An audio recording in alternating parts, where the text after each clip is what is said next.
Assalamualaikum warahmatullahi wabarakatuh. Salam sejahtera. Saya nak sampaikan beberapa pandangan berhubung dengan perubahan kerajaan yang berlakunya pengkhianatan dan terhadap mandat rakyat. Ini bukan soal pengkhianatan terhadap semua orang.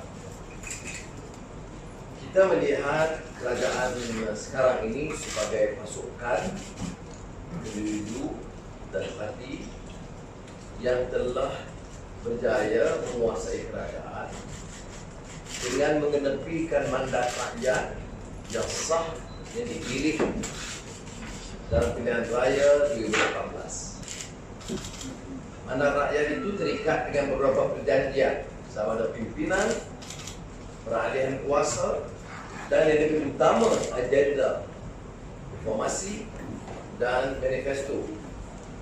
Kerajaan sekarang belum mengemukakan apa-apa pandangan yang jelas mengenai langkah menyelesaikan atau menangani kerugian yang berlaku. Oleh demikian, kita akan terus memainkan peranan kita, keadilan dan juga perkaitan harapan.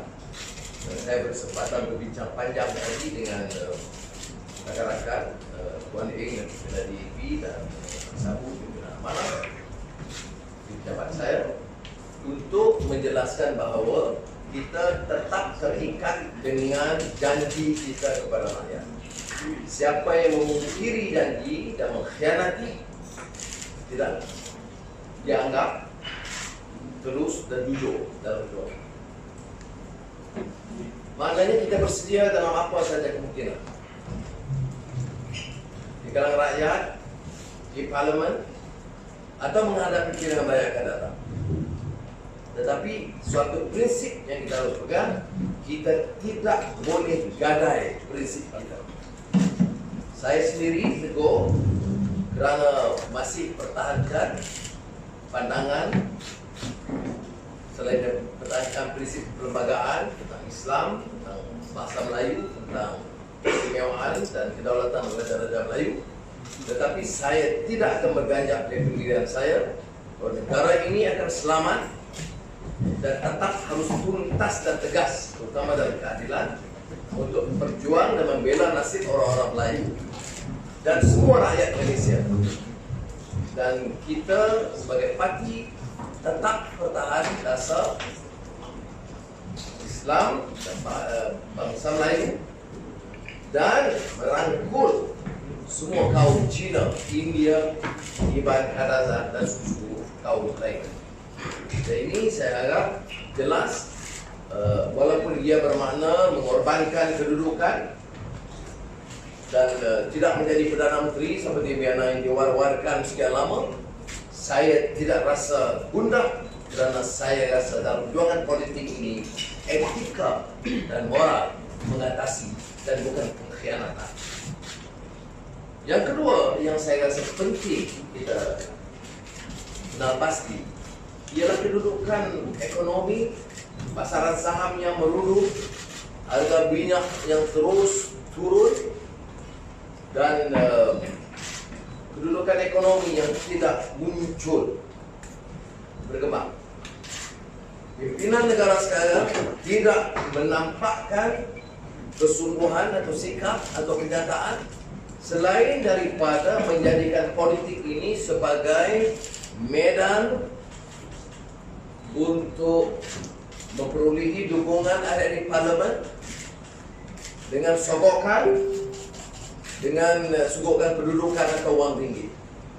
Kita malu kerana kedudukan ahli parlimen yang sudi menggadai prinsip semata-mata kerana janji jabatan dan wang ringgit mengaitkan politik dan keyakinan rakyat kepada itu.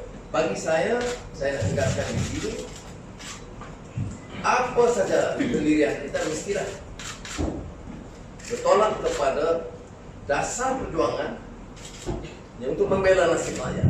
Rakyat ini maknanya rakyat berbagai kaum.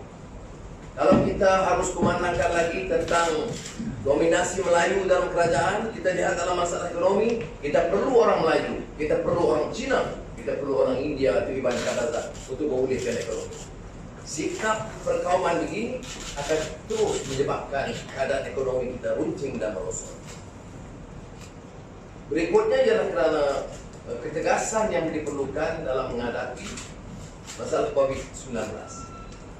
Jumlahnya sebagai pandemik membimbangkan. Belum ada suatu kenyataan seperti mana yang pernah berlaku dalam kerajaan Pakatan Harapan, di mana ada kesungguhan, keputusan-keputusan yang bijak untuk memastikan dia dapat dikawal. Dia tidak mudah. Apakah kesediaan hospital, kepakaran, kemudahan, dan kawal sedia yang boleh membantu kita menangani masalah ini.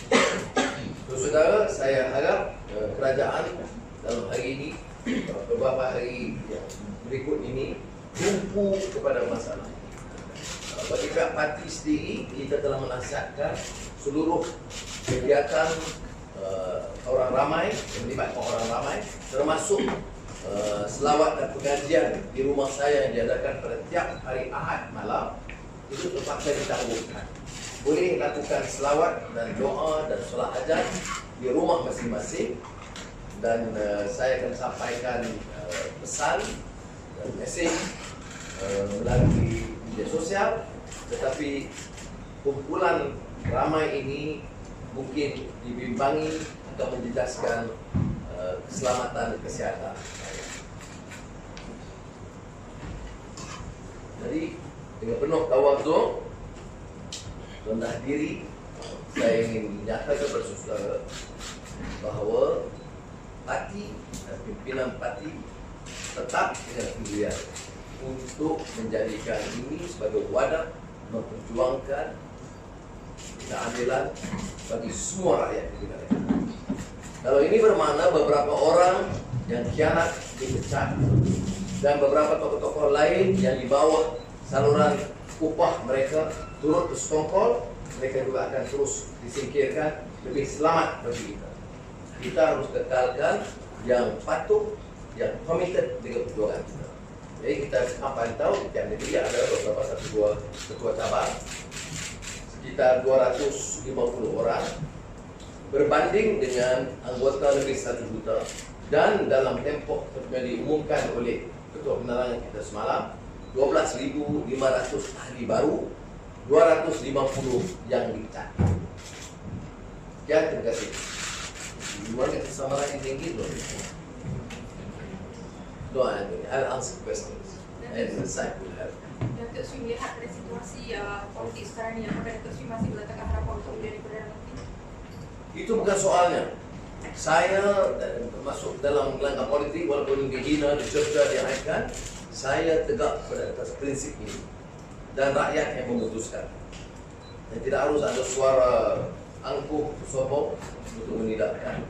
Saya tahu saya dijanji itu juga dimungkiri, dia tidak mengusahakan. Tetapi yang pada saya gunakan keupayaan kebijaksanaan yang ada untuk memperkukuh parti dan kembali pada landasan. Kerana dalam beberapa tahun ini pengkhianat itu memang ketara. Sebab itu kita lihat gerombolan kecil ini rupa-rupanya sekarang baru terbongkar. Kalau tahun lalu saya bicarakan, ramai yang tidak percaya, saya tidak terbukti. Hidup dalam keadilan, wadahnya untuk Melayu dan pelbagai kaum. Tapi mainan politik jahat ini rupa-rupanya bawa sentimen kaum yang melulu. Orang ini terkeluar tidak sendiri. Dan kita mau alih-alih faham dasar dan mengapa reform itu perlu. Maknanya saya tahu, saudara-saudara tahu kesabaran saya itu tahap dewa. Orang kecam maki rambut saya itu dah lama. Jadi saya tidak mau diheret untuk diundang menjawab satu persatu. Membandai saya sebut di sini bahawa keutamaan kita dalam keadilan ialah mengembalikan landasan ini kepada perjuangan menegakkan keadilan dan menjaga kepentingan rakyat yang sekarang mengalami kesusahan.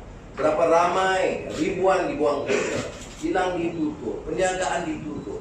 Ya. Dan kita tak boleh umpamanya main politik untuk cuba beli orang, cuba ugut orang, cuba pelawar orang dengan jawatan, dan di kalangan kecil dan rakyat diabaikan. Jadi bagi saya untuk bincang ke sesiapa juga dengan Tun Mahathir tidak ada masalah sama sekali. Okey?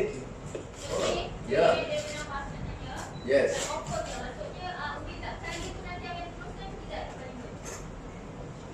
Perbincangan kita pagi tadi tidak menolak apa-apa, tetapi kita tidak mau fokus kita kepada satu masalah perbalahan politik. Rakyat pun menderita. Masalah ekonomi berat.